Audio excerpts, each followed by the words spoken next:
Alright, so in this problem, I have 2 to the power of 18 minus 1. So to start, 2 to the power of 18, well 18 here is the same thing as 9 times 2. So I have 2 to the power of 9 times 2 minus 1. Now, if I have something in the form a to the power of m times n, this is the same thing as a to the power of m to the power of n. So 2 to the power of 9 times 2, that's going to equal 2 to the power of 9 to the power of 2. Now I have that minus 1.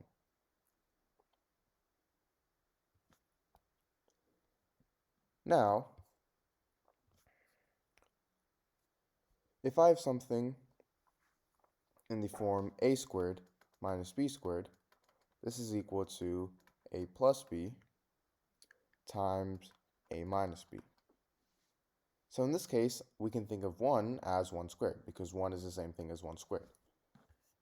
And now that we have 2 to the power of 9 squared minus 1 squared, well, we can think of a as 2 to the power of 9 and b as 1.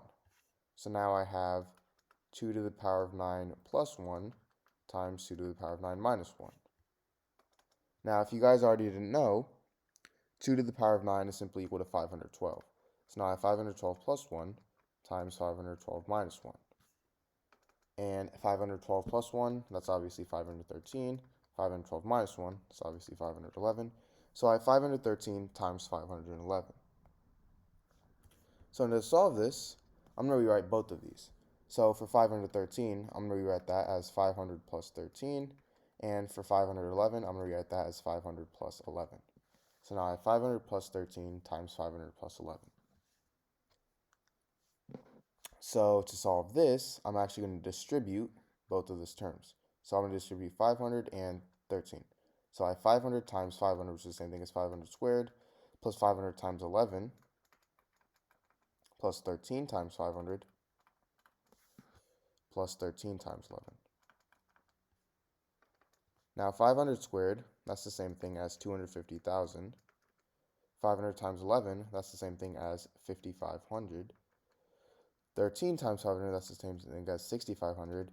And 13 times 11 is the same thing as 143. So now 250,000 plus 5,500 plus 6,500 plus 143. Well, 5,500 plus 6,500 is simply 12,000. So I have 250,000 plus 12,000 plus 143. 250,000 plus 12,000 is 262,000. And 262,000 plus 143 is 262,143. So this is my answer. Alright, so I have 3 to the power of x is equal to 30. So for this problem, I want to find the value of x. So for my solution,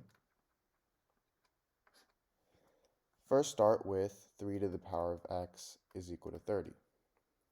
Now 30 here, this is the same thing as 3 times 10. So now I have 3 to the power of x is equal to 3 times 10. Now I'm going to go ahead and divide both sides by 3. So then these two cancel out. Now I'll be left with 3 to the power of x over 3 is equal to 10. Now, if I have something in the form a to the power of m over a to the power of n, this is simply equal to a to the power of m minus n.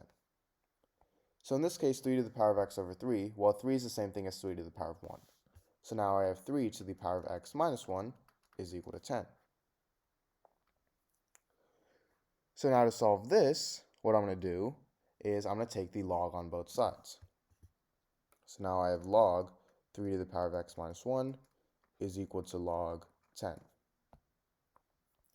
And if I have something in the form log a to the power of b, I can simply move this exponent b to the front.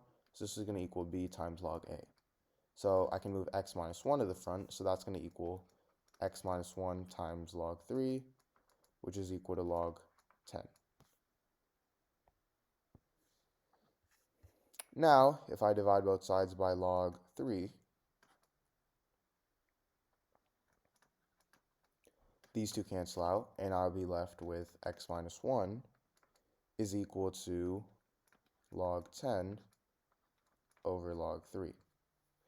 Now log 10, that's the same thing as 1. So now I have x minus 1 is equal to 1 over log 3. Now if I add 1 on both sides, these two cancel out, and I'll be left with x is equal to 1 over log 3 plus 1. Now 1 over log 3, that's simply equal to 2.0959. So I have 2.0959 plus 1. If I add these two, I get 3.0959. So this is my answer. Alright, so in this problem, I have 7 to the power of 100 minus 7 to the power of 97. So to solve this, I'm going to first rewrite 100 here. I'm going to first rewrite 100 here as 97 plus 3. So now I have 7 to the power of 97 plus 3 minus 7 to the power of 97. Now, if I have something in the form a to the power of m plus n, this is equal to a to the power of m times a to the power of n. So 7 to the power of 97 plus 3, that's equal to 7 to the power of 97 times 7 to the power of 3. Now I have this minus 7 to the power of 97. Now from here, if I factor out 7 to the power of 97, I get 7 to the power of 97 times 7 to the power of 3 minus 1. 7 to the power of 3, that's actually equal to 343. So now I have 7 to the power of 97 times 343 minus 1. And 343 minus 1, that's equal to 342. So now I have 7 to the power of 97 times 342, which is my answer. Now I actually have a second method of solving this problem. So I had 7 to the power of 100 minus 7 to the power of 97. And now this time, instead of changing 100 to 97 plus 3, I'm going to change 97 to 100 minus 3. So I'm going to have 7 to the power of 100 minus 7 to the power of 100 minus 3. Now I can rewrite this as 7 to the power of 100 minus 7 to the power of 100 plus negative 3. And this is equal to 7 to the power of 100 minus 7 to the power of 100 times 7 to the power of negative 3. So now from here, if I factor out 7 to the power of 100, I get 7 to the power of 100 times 1 minus 7 to the power of negative 3. 7 to the power of negative 3, that's the same thing as 1 over 7 to the power of 3. 7 to the power of 3, that's obviously equal to 343. So now I have 7 to the power of 100 times 1 minus 1 over 343. So now I can rewrite this as, I can rewrite 1 as 343 over 343. So now I have 343 over 343 minus 1 over 343, which is simply equal to 342 over 343. So this is my answer.